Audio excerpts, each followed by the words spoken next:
अच्छा भाई, ये बहुत ही मुश्किल है उसको ऑनलाइन पढ़ना। तो कोशिश करते हैं जितना हो जाए, वरना अगली दफ़ा रीड तो इसको तो करना ही पड़ना है। ये सारी मैथ कैसे बंदा ऑनलाइन करे, होनी नहीं। तो हमने चैप्टर वन चैप्टर वन में हमने सिर्फ बेसिकली एक बात पढ़ी, जिसको ये कहते हैं कि जब भी आपको कोड के अंदर लूप नज़र आएगा, तो आप मैथ्स के अंदर उसको समेशन में बदलोगे और फिर उस समेशन को सॉल्व करके रनिंग टाइम निकालोगे। कर क्या रहे हो आप, मुद्दा क्या है? मुद्दा ये है कि आप एल्गोरिदम का एनालिसिस कर रहे हो। तो एल्गोरिदम आपके सामने आता है, उसमें अगर आपको लूप नजर आए तो आप कागज पे समेशन लिख दो और फिर उस समेशन को सॉल्व कर लो, ताकि आपका वो आ, बनता है, आ, मतलब आपका रनिंग टाइम का एनालिसिस बन जाए। अच्छा, अब चैप्टर टू में हमने क्या किया? चैप्टर टू में हमने कुछ भी नहीं किया, कख भी नहीं किया। हमने सिर्फ ये सीखा कि वो जो थीटा नोटेशन है उसके पीछे एक्चुअली बहुत सारी कैलकुलस इन्वॉल्व है, कि वो theta G of n is a family of functions f of n such that वो उसके बिटवीन है, उसकी लिमिट्स हैं, वो सारा कुछ हमने नज़र मारी। अच्छा, वो इंपॉर्टेंट नहीं है, उसमें डेफिनेशन बस इंपॉर्टेंट है, बस और कोई ख़ास चीज़ मेरा नहीं ख्याल इंपॉर्टेंट है। तो जिस तरह मैं चैप्टर वन के बारे में रोता रहता था कि बहुत सख्त ज़रूरी है, ये भी उतना ही ज़रूरी है, और ये उससे भी मुश्किल है। ठीक है, तो स्टार्ट करते हैं। ये एक क्लास ऑफ एल्गोरिदम्स है, एक ग्रुप ऑफ एल्गोरिदम्स है, जिसको हम डिवाइड एंड कॉन्कर कहते हैं। डिवाइड एंड कॉन्कर ये करता है कि बेसिकली जो भी प्रॉब्लम दिया हुआ है उसको छोटे छोटे हिस्सों में डिवाइड करने की कोशिश करता है। इतना डिवाइड करता है, इतना डिवाइड करता है कि वो छोटा हिस्सा बिल्कुल सिंपल सी एक चीज़ रह जाए और वो सिंपल से मसले को हल कर लेता है। जब वो हल करता है उस सिंपल से मसले को, फिर वो वापस थोड़ा और ऊपर चलता है और उसको मतलब उसको ज्वाइन करता है ऊपर वाले मसले के साथ। यानी उसने दो छोटे छोटे छोटे मसले हल कर लिए ना, अब वो इन दोनों को जोड़ के ऊपर वाला बड़ा मसला हल करने की कोशिश करता है। फिर इसी तरह ऊपर वाले दो मसले हल करके उससे ऊपर वाले दो, और ये इस तरह आहिस्ता आहिस्ता पिरामिड के अंदर, एक ट्राइंगल के अंदर ऊपर की तरफ जाने की कोशिश करता है। तो डिवाइड एंड कॉन्कर स्ट्रेटजी जो है, ये मतलब एक एल्गोरिदम लिखने की टेक्निक है, जिसमें प्रॉब्लम को डिवाइड किया जाता है छोटे छोटे हिस्सों में और फिर उसको कॉन्कर किया जाता है। ठीक है, अब बजाय इसके कि मैं तुम्हें ना इसकी सारी कहानी इंट्रोडक्शन में सुनाऊं, उसको साथ साथ करो, क्योंकि बड़ी मुश्किल हो जाएगी अगर सारी इंट्रोडक्शन में कर दी। लेकिन बेसिक लॉजिक इन सारे एल्गोरिदम्स की ये रहेगी: the problem is divided into smaller number of pieces. In fact इतने छोटे छोटे पीस बना लेते हो कि वो बड़े आराम से उनको हल कर सको।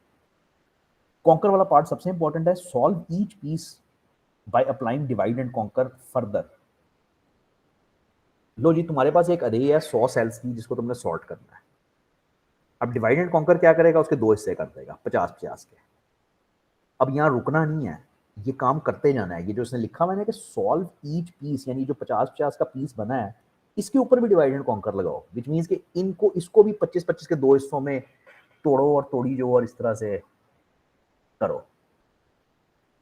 आई समझ बात की? तो वो 25-25 के चार हिस्से अब बन जाएंगे।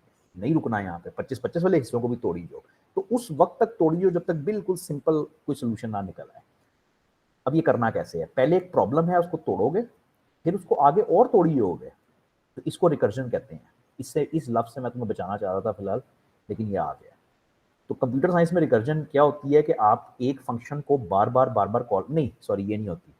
रिकर्जन ये होती है कि आप एक फंक्शन के अंदर से उसी फंक्शन को कॉल करते हो। यानी इमेजिन करो कि हमने एक फंक्शन लिखा है डिवाइड एंड कॉन्कर का, तो अगर मैं डिवाइड एंड कॉन्कर के अंदर से दोबारा इसी फंक्शन को कॉल कर दूं, तो ये रिकर्जन होती है।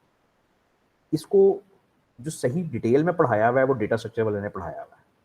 ठीक है, बड़ी डिटेल में पढ़ाया हुआ है कि उसने कर करके दिखाया हुआ है कि रिकर्जन कैसे होती है। लेकिन बाद में यहाँ पे फिर थोड़ा आपको समझाने की कोशिश करूंगा।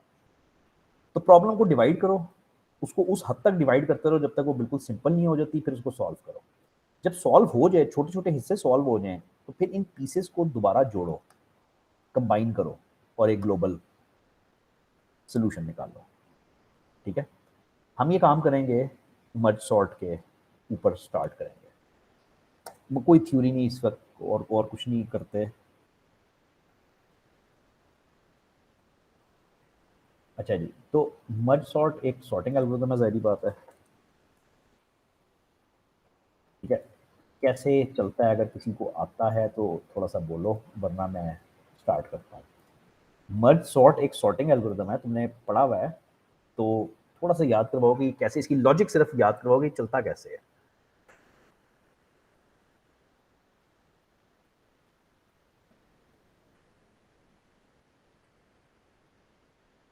जी हमने कौन सी उसमें पढ़ा है?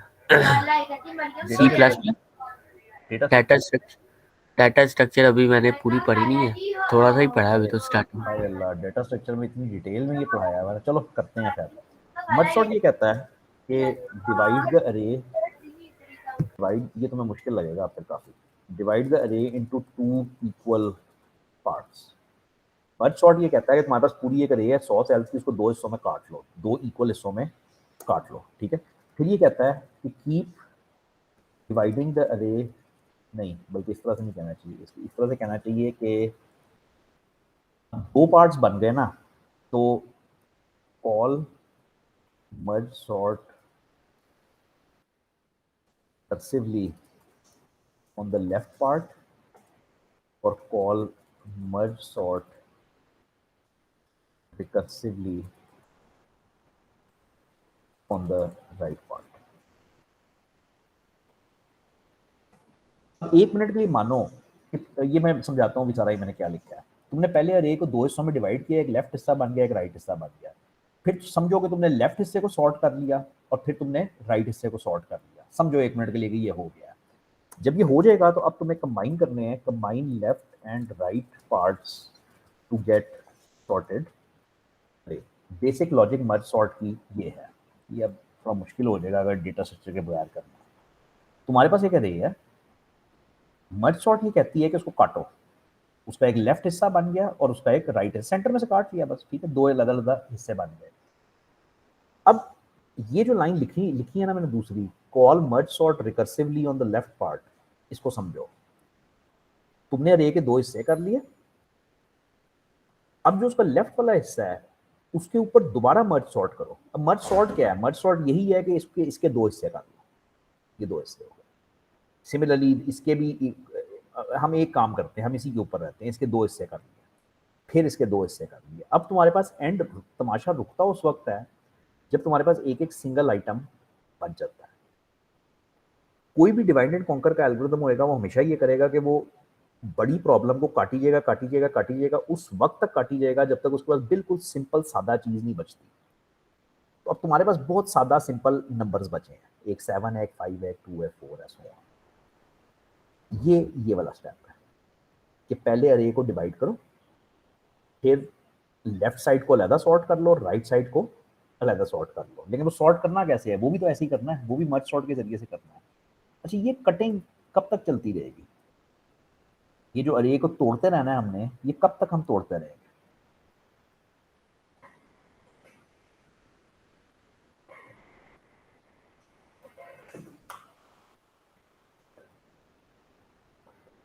जब तक सर वो सिंगल ना रह जाए पार्ट्स। जब तक वो सिंगल ना रह जाए। अब इसको कोड में कैसे लिखोगे, या इसको अपने एल्गोरिथम में कैसे लिखोगे? तो मैं ऐसे लिखूंगा कि वाइल, कैसे लिखूं, मतलब वाइल अरे साइज इज ग्रेटर देन 1, कुछ ऐसे करके लिख लो, ठीक है। मेरा मर्ज सॉर्ट का एल्गोरिथम क्या कर रहा है? मेरा मर्ज सॉर्ट का एल्गोरिथम ये करता है कि मैं उसको दूंगा एक अरे, मतलब समझिए एक एल्गोरिथम लिखा हुआ है, तो मैं इसको दूंगा एक अरे, कोई भी उसका साइज दूंगा, साइज उसका मैं दूंगा कि ये उसका साइज है, इसको सॉर्ट कर दो, ठीक है। वो मर्ज सॉर्ट का एल्गोरिथम क्या करेगा? वो देखेगा कि अरे का साइज 1 से बड़ा है, वेरी गुड है, वो उसके दो हिस्से कर देगा। हो गए दो हिस्से। अब तुम यहां पे आ गए हो, अब तुम यहां पे आ गए हो कि उसने इस अरे के दो हिस्से कर दिए, ये हो गया। अगली लाइन क्या कहती है? Call merge sort recursively on the left part, यानी इसके ऊपर दोबारा यही फंक्शन कॉल कर दो। यानी अभी ऊपर वाला फंक्शन चल रहा था, ऊपर वाला फंक्शन अभी चल रहा है, लेकिन उसने अपने अंदर से एक दोबारा फंक्शन कॉल कर दिया, वो इसके ऊपर। अब वो क्या करेगा?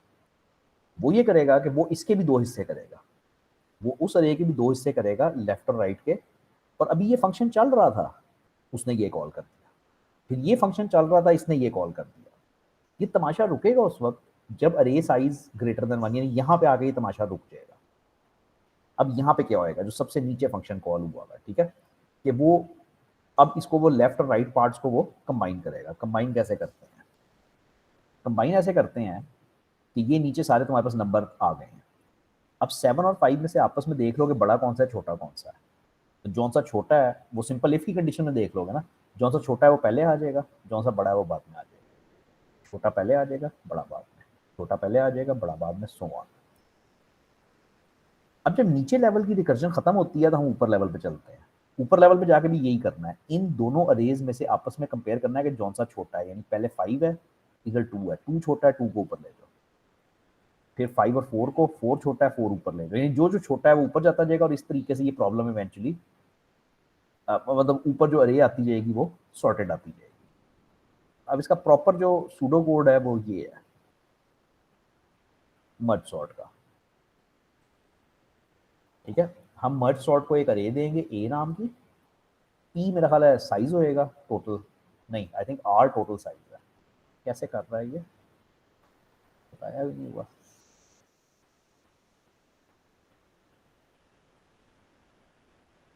पी से आर, अच्छा पी स्टार्टिंग इंडेक्स है, आर एंडिंग इंडेक्स है, अच्छा इस तरह से है। तो एक अरे है ए और मेरे पास स्टार्टिंग इंडेक्स है पी, कुछ भी हो सकता है वैसे तो 1 ही होता है, और एक एंडिंग इंडेक्स है आर। मैं क्या करता हूँ कि मैं उसको हाफ निकालता हूँ उसका, यानी अरे का सेंटर निकालता हूँ, p plus r divided by 2, ये मैंने अरे का सेंटर निकाल दिया।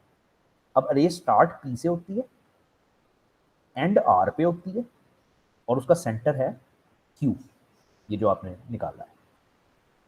अब आपने दोबारा एक ही अरे के ऊपर मर्ज सॉर्ट कॉल किया, लेकिन कहाँ से कहाँ तक, पी से क्यू तक, ये लेफ्ट वाला हिस्सा हो गया ना। मतलब अरे क्या थी, पी फिर क्यू सेंटर फिर आर एंड, तो पी से क्यू वाला जो हिस्सा है, जो लेफ्ट साइड वाला हिस्सा है, उसको आपने मर्ज सॉर्ट कर दिया। और फिर राइट साइड वाला वो कहाँ से कहाँ तक होएगा, क्यू प्लस 1 से लेके आर तक। तो लेफ्ट हिस्से पे अलहदा मर्ज सॉर्ट कॉल कर दी, राइट हिस्से पे अलहदा मर्ज सॉर्ट कॉल कर दी। जब ये दोनों फंक्शन चल के वापस आ चुके होंगे तो तुम्हारे पास दो छोटी अरेज होंगी जो सॉर्टेड है, आपस में जो सॉर्टेड है। अब उनको तुमने कंबाइन करके एक बड़ी अरे बनानी है जो सॉर्टेड होएगी। तो ये वो मर्ज का फंक्शन होएगा जो वो काम करेगा, वो दोनों को कंबाइन करेगा। अच्छा, अब ये एक्चुअली इसमें बहुत टू मच डिटेल है इसमें। अगर तुम्हें रिकर्जन नहीं आती और तुमने डेटा स्ट्रक्चर नहीं पढ़ा हुआ तो फिर ये तुम्हारे लिए समझना जो है ना एल्गोरिदम, वो थोड़ा मुश्किल है। सर जी फिर मैं इसको सब्जेक्ट को लीव कर दूं? नहीं, अब इतना आगे आके तो ना करो यार। सॉफ्टवेयर इंजीनियरिंग की एक बहुत बड़ी प्रॉब्लम है कि उसकी स्टडी स्कीम ना बड़ी गंदी है। वो इस तरह के मसले तुम्हें बार बार आएंगे, ठीक है। लेकिन मेरे ख्याल में नहीं, मेरी बात पूरी सुनो। मैं कहने ये लगा था कि यार तुम्हें ये समझने में मुश्किल होगी, कोई बात नहीं, इसको समझना इस किताब में ज़रूरी नहीं है इतना। इसका एनालिसिस करना है इस किताब में। इस किताब में तो मैथ करनी है ना, हाँ जी। तो इसलिए इतना प्रॉब्लम नहीं है इधर, ठीक है ना। अच्छा, अब मैं इसको अगर तुम्हें खोल के दूं और मैं तुम्हें थोड़ा सा समझाने की कोशिश करूँ, थोड़ा टाइम ज़ाया करें इसके ऊपर, तो ये पी है, यानी स्टार्टिंग इंडेक्स पी है, एंडिंग इंडेक्स अरे का आर है, और दरमियान वाला इंडेक्स क्यू हमने निकालना है, ठीक है। अब जाहिर बात है जब पहली दफ़ा ये कोड चलता है, ये लेफ्ट साइड पे जो कोड लिखा हुआ है पहली दफ़ा जब चलता है तो ये अरे को दो हिस्सों में डिवाइड कर देता है, वो हमने कर लिया, ठीक है। एक ये पी से क्यू आ गई और एक ही क्यू प्लस 1 से आर आ गई। ये पी से क्यू आ गई और ये क्यू प्लस 1 से आर आ गई। अब करना ये है, कैसे इसको मैं लिखूँ, मुझे समझ नहीं आ रहा कैसे लिखूँ। ये चीज़ समझाया जा सकता है जल्दी से, लेकिन है बड़ा मुश्किल। मर्ज सॉर्ट मैंने कॉल की ए अरे पे पी से आर तक, ये मैंने पहला फंक्शन कॉल किया। मैंने एक फंक्शन कॉल किया कि भाई मेरी ये अरे है पी से आर तक, इसको सॉर्ट कर दो प्लीज, ठीक है। इस फंक्शन के अंदर तुम्हें पता है कि ये 4 लाइनें लिखी हुई हैं, ठीक है। तो मैं कॉपी कर देता हूँ। तुम्हें पता है कि इस फंक्शन के अंदर ये 4-5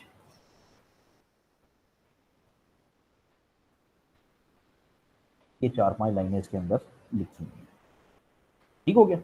अच्छा, उसने मैंने अभी ये पहला फंक्शन कॉल किया था, ये मेरे लिए इंपॉर्टेंट है कि यूजर ने ये फंक्शन कॉल किया है कि भाई मेरी अरे सॉर्ट करते हैं। अब अंदर उसके कोड चलना शुरू होता है। कोड क्या करता है, वो क्यू निकालता है, सेंटर निकालता है, और सेंटर निकालने के बाद वो ये करता है तो वो ये फंक्शन कॉल कर देता है। ये लाइन जो है ना, बस अगर समझ आ जाए तो रिकर्जन समझ आ जाती है। जब वो ये फंक्शन कॉल करता है तो अब इधर एक नया मर्ज सॉर्ट का कोड चलना शुरू हो जाता है। ए से स्टार्ट होता है, कहां से कहां तक, पी से क्यू तक, पी से क्यू तक। अब इधर दोबारा वो, अब इधर दोबारा ये सारा कोड चलना शुरू हो जाएगा। भाई तुमने एक फंक्शन कॉल किया ना मर्ज सॉर्ट का, तुम तो अरे सॉर्ट कर रहे थे, तुम्हें क्या है, उस फंक्शन ने क्या किया कि अपने अंदर से वही फंक्शन दोबारा कॉल कर दिया। तो ये तो एग्जीक्यूशन यहीं रुक गई ना, ये इस फंक्शन की एग्जीक्यूशन यहाँ पे रुकी हुई है इस वक्त, क्योंकि ये फंक्शन इस कॉल पे चला गया। अब ये तमाशा चलना शुरू हो गया। ठीक है। अच्छा, अब इस तमाशे में क्या होएगा कि ये फर्दर देखेगा कि मैंने पी और क्यू दिया ना, मैंने इसको ये लेफ्ट साइड वाला हिस्सा दिया सिर्फ पी और क्यू वाला। अच्छा, ये फर्दर उसको तोड़ेगा। ठीक है। और ये फिर दोबारा इसका सेंटर निकालेगा, और सेंटर निकाल के फिर इसके दो हिस्से कर देगा। यानी जब ये सेंटर निकाल लेगा तो इसने भी तो यही तमाशा करना है कि इसने भी तो अपना ये जो लेफ्ट साइड है, अपनी जो लेफ्ट साइड है उस पर आगे दोबारा फंक्शन कॉल कर देना। इस लाइन पे इसने दोबारा एक और मर्ज सॉर्ट कॉल कर देना। भाई रिकर्जन ये होती है, ये रिकर्जन होती है कि अब इसका कोड चलना शुरू हो जाएगा।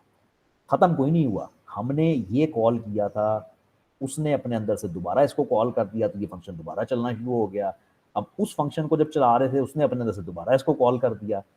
अब रिकर्जन खत्म उस वक्त होती है जब पहले ये फंक्शन खत्म होए, ये रिटर्न करे इस लाइन पे, इस लाइन पे रिटर्न करेगा, फिर अगली लाइन चलेगी, फिर अगली, अब ये फंक्शन खत्म होए, ये रिटर्न करे इधर, और फिर ये फंक्शन कंप्लीट होए।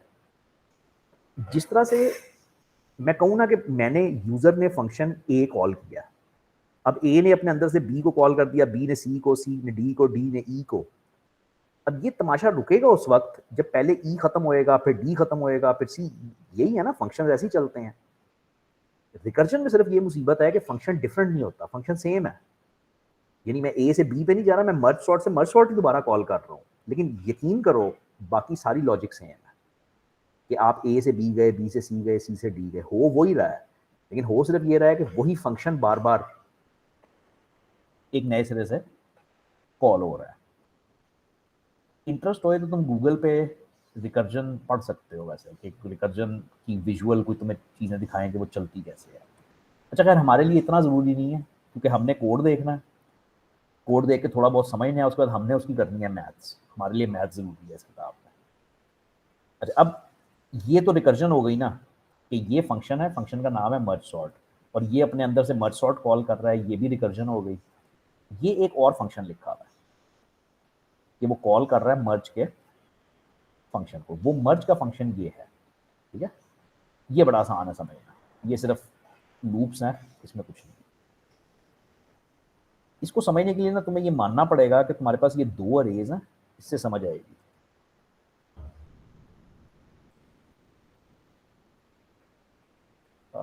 इसको तुम इतने को लिया, इसने करवाया नहीं हुआ, वैसे नहीं करवाया हुआ, तुम इतने को ले लो बस।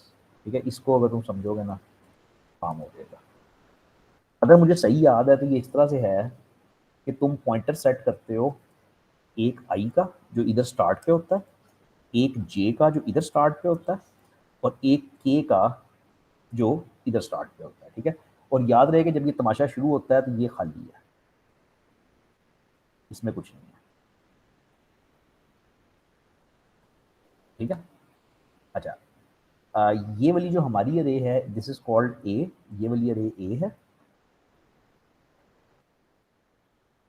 और ये वाली अरे कैपिटल बी है। करना हमने क्या है कि हमारे पास दो हिस्से सॉर्टेड हैं, ये दोनों हिस्से सॉर्टेड है आपस में, 5 7 भी सॉर्टेड है, 2 4 भी सॉर्टेड है। अब हमने करना ये है कि आई का पॉइंटर इसके स्टार्ट पे, जे का पॉइंटर इसके स्टार्ट पे, के का पॉइंटर इसके स्टार्ट। अब करना क्या है, ए सब आई को कंपेयर करो ए सब जे के साथ, यानी ए सब आई को कंपेयर करो ए सब के के साथ। हाँ जी, कौन सा बड़ा? ये हो गया। हाँ जी, कौन सा बड़ा? जाहिर बात है, सॉरी छोटा, आई छोटा कौन सा? छोटा कौन सा? जे, जे जे वाला छोटा है। जौन सा भी छोटा है ना, उसको उठाओ ऊपर ले जाओ, यानी यहाँ पे क्या आ जाएगा? 2। ठीक है। अब क्योंकि तुमने जे को छेड़ा है तो तुम जे के पॉइंटर को भी आगे लेके जाओगे, और क्योंकि तुमने के को छेड़ा है तो तुम के पॉइंटर को भी आगे लेके जाओगे। ठीक हो गया? के अब सेकंड सेल पे आ गई। Very good. ये काम दोबारा करो। ए सब आई को कंपेयर करो ए सब जे के साथ। हाँ जी, कौन सा छोटा है? दोबारा ए सब जे छोटा है, 4 जी छोटा है ना सर। 5 से। हाँ, दोबारा जे छोटा है, तो अब दोबारा 4 को इधर कॉपी कर दो, तो ये 4 को ऊपर दोबारा ले जाओ। और अब क्योंकि तुमने जे को छेड़ा है और के को छेड़ा है, तुम्हें इन दोनों पॉइंटर्स को आगे लेके जाना है, तो के को ले जाते हैं, वो आसान है। ये अगले सेल पे चला गया। जे आगे नहीं जा सकता, जे एंड हो गया, जे की दुनिया खत्म हो गई है, जे की अरे खत्म हो गई है। तो अब अगर अरे चल रही होती तो बस यही तमाशा हम आगे चलाते रहते। अब क्योंकि जे खत्म हो गया, ये अरे तो खत्म हो गई है, अब तुम ये सारी अरे उठा के इधर कॉपी कर सकते हो, क्योंकि तुम्हें पता है और तो कुछ रह नहीं गया करने को। तो ये 5 आ गया और ये 7 आ गया। ज़ाहिर बात है वो के और ये सब साथ साथ मूव करेंगे और वो सारे तमाशा वही है, लेकिन एंड ये है कि ये वाली अरे सॉर्टेड होए। अब इसकी रोशनी में ज़रा ये कोड पढ़ो और अब ये समझ आना चाहिए आगे। ये हो गया। अच्छा जी, मैंने मर्ज का कोड अब मैं पढ़ रहा हूँ। ठीक है, मैंने उसको एक अरे दी है, एक टेम्पररी अरे बना ली, मैंने आई और के पॉइंटर सेट किए हैं पी की तरफ। आई और के पॉइंटर शुरू में स्टार्ट पे सेट किए हैं। जे का पॉइंटर मैंने मूव किया है इधर Q+1 पे। मुश्किल लग रहा है? ये मुश्किल नहीं लग रहा, वो ऊपर तस्वीर याद करो। अरे क्या थी?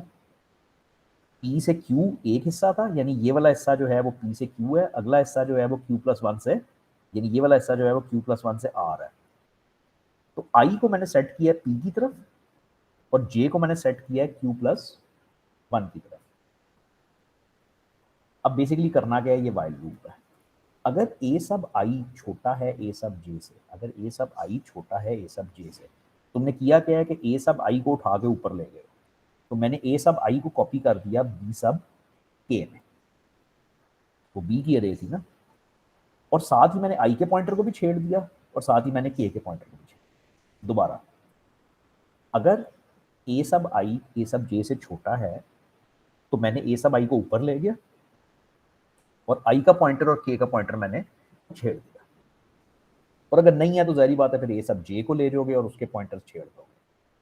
तो ये लूप 99% काम आपका कर देता है इस प्रोग्राम में। तो इसके बाद क्या होता है? इसके बाद ये होता है कि अगर कोई भी पॉइंटर आई का या जे का एंड तक पहुंच चुका है तो फिर तो बात खत्म हो गई ना, फिर तो तुम दूसरी अरे को उठा के पूरा कॉपी कर सकते हो। तो ये वो पहला काम कर रहा है कि अगर एक पॉइंटर एंड हो गया है, ये वो दूसरा काम कर रहा है कि अगर दूसरा पॉइंटर एंड हो गया। और once this is all done, end पे कॉन्सेप्ट ये है कि जो बी है ये टेम्पररी अरे होती है, तो इस पूरी अरे को उठा के तुम कॉपी कर दोगे ए के अंदर।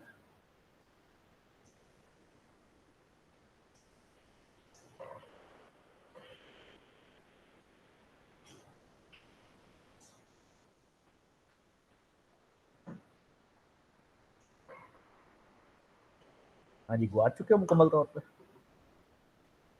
सर ये लास्ट में 10 और 11 ये दोबारा बता दें, ये एरो किस तरह, ये समझ नहीं आ रही। ये तो 4 आई ये लिखने का तरीका है ना, ये तो एल्गोरिथम लिखने का तरीका है, ये लूप लिखा हुआ है। और जी। इसमें इक्वल नहीं लिखते, इसमें ऐसे ही लिखते हैं कि ए सब आई इज इक्वल टू बी सब आई। ये अच्छा, ये सिंपल कॉपी कर ठीक रहा है है यार, सर। ये बी की अरे उठा के कॉपी कर रहा है सिंपल ए की अरे में। ए में ठीक है सर, अच्छा, ये है यानी कि वो मर्ज। ऑलरेडी सॉर्टेड है तो कॉपी कर देगा सिंपल लास्ट में। हाँ, नहीं अच्छा, इसका कॉन्सेप्ट ये है कि हमारे पास तो अरे ए थी ना जिस पे हम काम कर रहे थे, तो बी जो है हमने एक टेम्पररी अरे बनाई है, उसके अंदर हमने सॉर्टिंग की है, और जब सॉर्टिंग हम खत्म कर चुकते हैं तो हम बी से उठा के वापस ए के अंदर अपना रिजल्ट रख देते हैं। ठीक है। अच्छा, अब जरा मेरी बात को समझना। मैंने कोड किधर लिखा, ये लिखा, ये मेरा एक्चुअल कोड है जो मैंने किताब से कॉपी किया है। ये किसका था, ये मर्ज सॉर्ट का कोड था। मर्ज सॉर्ट के कोड में आखिरी लाइन थी मर्ज करना, मर्ज, ठीक है, वो मर्ज, ये मर्ज का फंक्शन था जो आपने अभी पढ़ा है। अब वापस चलते हैं, मर्ज सॉर्ट क्या करती है, अरे के दो हिस्से करती है, लेफ्ट हिस्से पे रिकर्जन करती है, राइट हिस्से पे रिकर्जन करती है, और जब दोनों छोटे हिस्से सॉर्ट हो चुके होते हैं, यानी रिकर्जन कंप्लीट हो चुकी होती है, तो दोनों हिस्सों को आपस में मर्ज कर देती है, कंबाइन कर देती है। कंबाइन करने का जो कोड है ये मेरे ख्याल में काफी सादा है, वो ये है। तो अब अगर तुमसे कोई पूछे कि भाई इसका टाइमिंग एनालिसिस बता दो, ये इसका रनिंग टाइम बता दो कि मतलब मर्ज, सिर्फ मर्ज का फंक्शन का, what is running time of merge.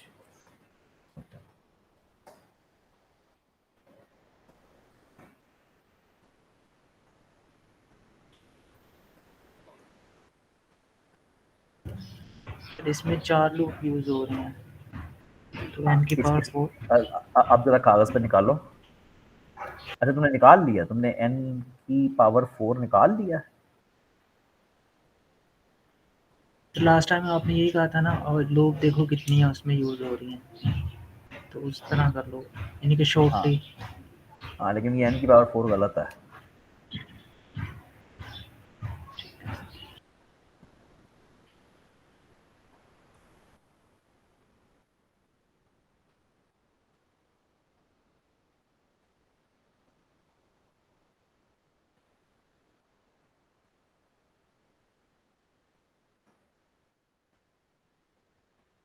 Power 4 गलत है, दोबारा सोचो।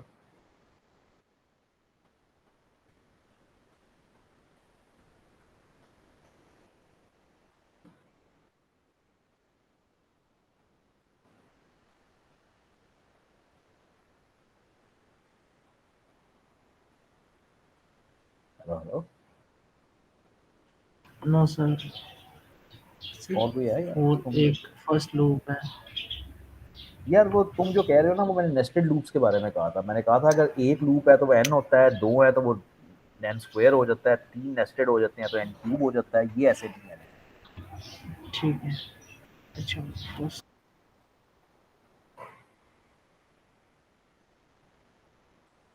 फिर से वापस।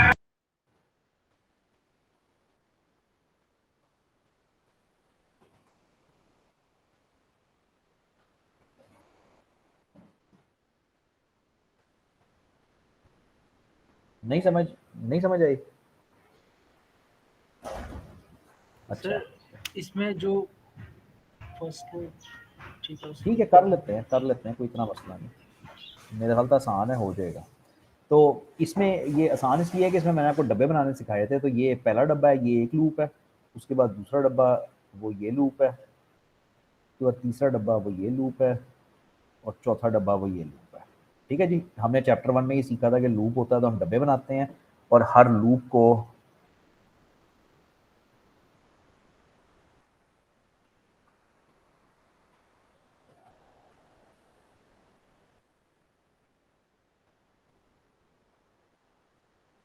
लूप को गिनो ना, इसका इसका रनिंग टाइम क्या है। देखो मेरे पास टोटल, ये मान लो कि मेरे पास टोटल n एलिमेंट्स हैं। कैसे कैसे इसको करें वो, एक सेकंड होल्ड करना।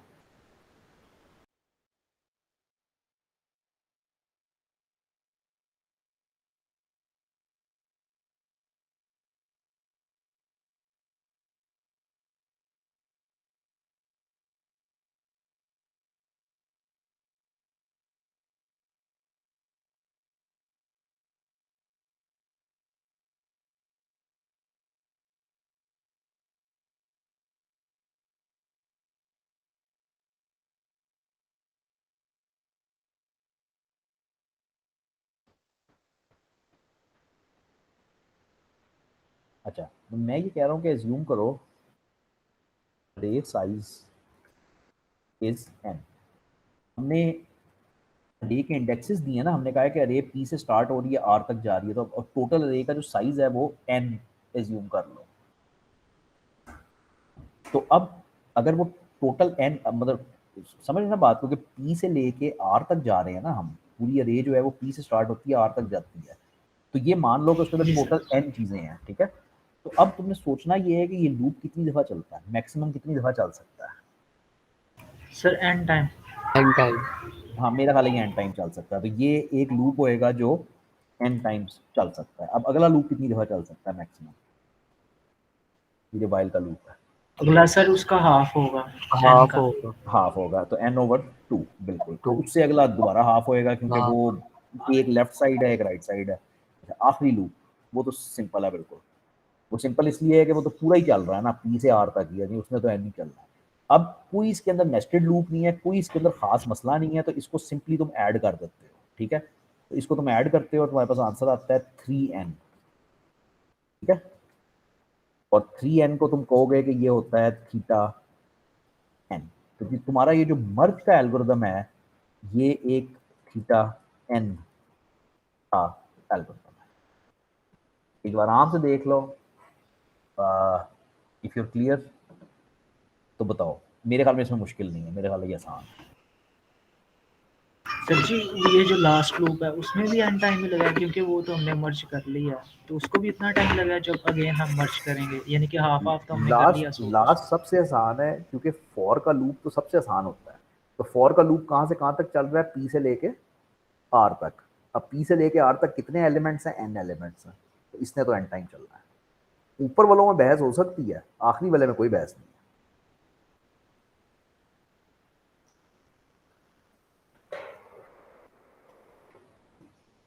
लास्ट में भी एन ही हमारा होगा, क्योंकि वो और अब तो हमने उसको सोल्व कर लिया, तो इस तरह एन नहीं आएगा दोबारा लास्ट में भी, यानी कि ये जो पार्ट थे इनको हमने तो सोल्व कर लिया, अब तो हमने सिर्फ कंबाइन करना, मर्ज करना है, यानी कि उनको, हाँ तो जी। वो सेम ही टाइम लगेगा जो।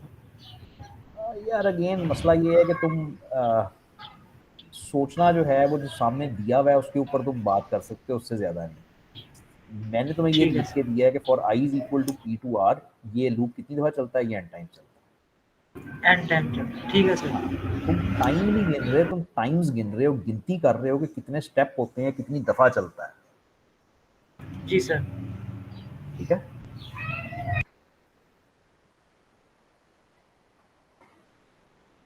अच्छा, अब ये जो मर्ज का एल्गोरिदम है जो हमने, मतलब हमारे पास ये एल्गोरिदम, मैं आपको साफ करता हूँ। ये हो गया CS5। एक बार दोबारा ज़रा इसको सीधा करते हैं, जहाँ से हम अगली दफ़ा क्लास शुरू फिर कर लेंगे। तो ये एक्चुअली मर्ज सॉर्ट का कोड है, तो मैंने बहुत ही ज़्यादा आज बहस कर दी है, इतनी करनी बनती नहीं है। इसमें से जो मर्ज का फंक्शन है वो ये लिखा हुआ है, ये काफ़ी क्लियर हो चुका है हमें बात, ठीक है। नहीं, मैं मर्ज का फंक्शन क्यों लिख रहा हूँ, मैं नहीं लिख रहा। मैं ये कहता हूँ, मैं ये कहता हूँ कि ये जो मर्ज का फंक्शन है ये थीटा एन का फंक्शन है, खत्म बात, बस, ठीक है।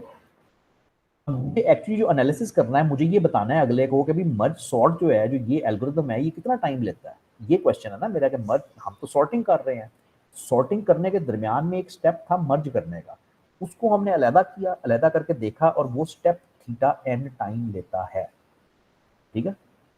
अब क्वेश्चन ये उठता है कि ये बाकी सारा जो एल्गोरिथम है वो कितना टाइम लेता है। यहाँ से आगे जितना भी मैं करवाऊंगा वो सारा मैं रिपीट करूंगा अगले दफा, क्योंकि ये मुश्किल है बहुत इसको ऑनलाइन करवाना, ठीक है।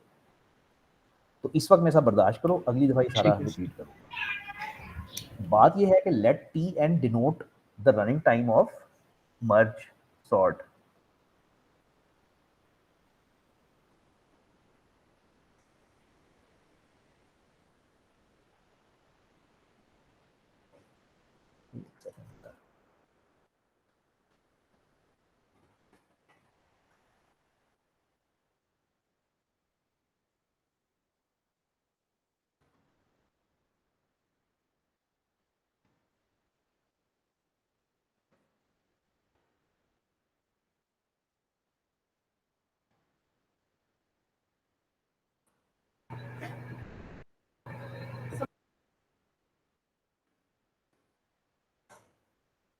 यार एक सेकंड मैं जगह पे हूँ की कहते हो मुंह को सच्ची मैं समझा वो रुक गई थी तो मैं नहीं नहीं सॉरी अच्छा नहीं मैं वो उधर यार दो स्क्रीन है दूसरी स्क्रीन पर रोला पड़ा था मैं इसलिए अच्छा तो हाँ सॉरी तो मैं ये कहता हूँ कि अब मुझे करना है इस मर्ज सॉर्ट का टाइमिंग एनालिसिस तो मैं कहता हूँ कि टी ऑफ एन मैं कहता हूँ इसका टाइम है इसका रनिंग टाइम जो है मैं बल्कि जितना मैं लिख सकता हूँ उतना तो लिख दूंगा मैं कहता हूँ कि let running time of merge sort algorithm be T of n ठीक है टी ऑफ एन अब ये टी ऑफ एन क्या है एक्चुअली लेट्स सी तो ये टी ऑफ एन ये है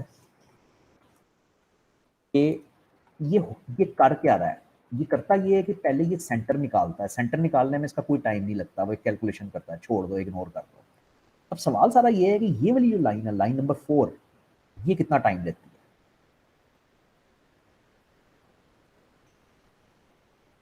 काफी सोचो काफी ज्यादा सोचो ये सर हाफ होगा उसका उसका हाफ होएगा तो लिखूं किस तरह मैथ्स में कैसे लिखूं n/2 good T N by two इतना मुश्किल नहीं है ठीक है टी एन बाई टू और अगली लाइन कितना टाइम लेगी फिफ्थ लाइन वो भी टी एन बाई टू लेगी तो T of n by two plus आखिरी लाइन कितना टाइम लेती है आखिरी लाइन हमने फैसला कर लिया कि एन टाइम लेती है ठीक है सर इसमें बारीकी है बहुत ज्यादा जरा समझ लीजिएगा टी ऑफ एन जो है टी ऑफ एन ये रनिंग टाइम है मर्ज सॉर्ट का तो ये जो आधी मर्ज सॉर्ट है इसका टाइम कितना होएगा वो टी एन बाई टू होएगा खाली एन बाई टू नहीं टी एन बाई टू होएगा side T N by two right side टी एन बाई टू राइट साइड ये खाली एन है ये तो सिर्फ एन है ना इस लाइन को मैं मिटा दूं और इसकी जगह मैं खाली एन लिख दूं तो वो भी एक ही बात है तो ये मेरा एक छोटा सा एक्सप्रेशन बनता है बनना यही चाहिए ठीक है लेकिन बनेगा ये T of n is equal to one is equal to one if n is equal to one यानी वो कह रहा है कि अगर तुम्हारे पास आइटम ही एक है सिर्फ चीज ही एक है तो फिर तो मतलब बस दैट्स इट ना वो तो फिर एक सेकंड में ही वो हो जाता है T of n is one if n is one ठीक है पहली ये बात होगी दूसरी ये बात है कि तुमने ये बताया है मुझे T of n by two plus T of n by two plus n otherwise अब ये निशान क्या लगे हुए हैं इसको कहते हैं सीलिंग का निशान ये जो ये लगा हुआ है और इसको कहते हैं फ्लोर का निशान बात सिर्फ इतनी सी हो रही है कि अगर तुम अरे का सेंटर निकालते हो ना तो अगर अरे 5 की है तो 5 का सेंटर निकलेगा 2.5 इस 2.5 की तुम सीलिंग और फ्लोर निकाल लो फ्लोर नीचे वाला हिस्सा होता है और सीलिंग उसकी 3 हो जाएगी यानी 2.5 एक नंबर है ना वो दो नंबर के दरमियान में 2 और 3 है तो फ्लोर उसका नीचे वाला नंबर होता है सीलिंग उसका ऊपर वाला नंबर होता है एक्चुअली अगर टेक्निकली बारीकी से करो तो n बाई टू की उसने सीलिंग ली एक दफा उसका टाइम है ये तो पल्ले पड़ी है बात कि एक साइड पे दो चीजें होंगी एक साइड पे तीन चीजें होंगी यानी 1 2 3 4 5 है ना अगर तो सेंटर तो 2.5 है लेकिन ऐसे नहीं ना होएगा एक्चुअली 1 और 2 एक रे में आ जाएंगे और 3 4 और 5 एक रे में आ जाएंगे तो एक साइड पे सीलिंग लेके वो काम करता है एक साइड पे वो फ्लोर लेके काम करता है ठीक है तो ये मेरी बन जाती है एक रिकरेंस ये मेरी बन जाती है एक रिकरेंस इससे आगे मुझे नहीं समझ आ रहा कि मैं ऑनलाइन कैसे करूँ बस बाकी क्लास में है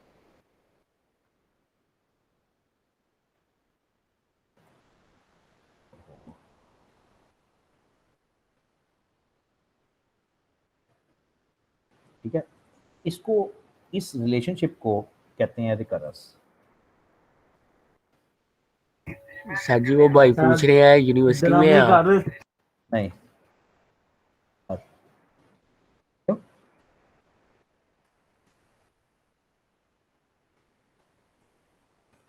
अब आखिरी बात और बस मैं इसको खत्म करते हैं तो रिकरेंस जो है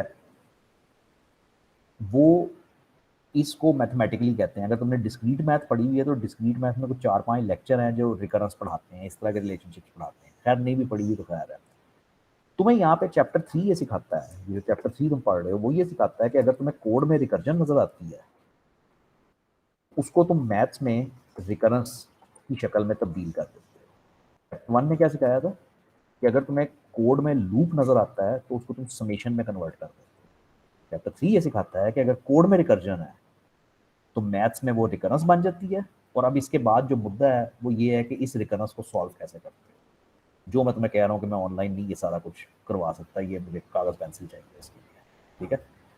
तो यहाँ से बस नेक्स्ट टाइम शुरू करेंगे। तेरा भाई कैंपस में पढ़ता है? नहीं वो साजी उन्होंने स्टैट में एडमिशन लिया था, वो पूछ अब रहे इस तरह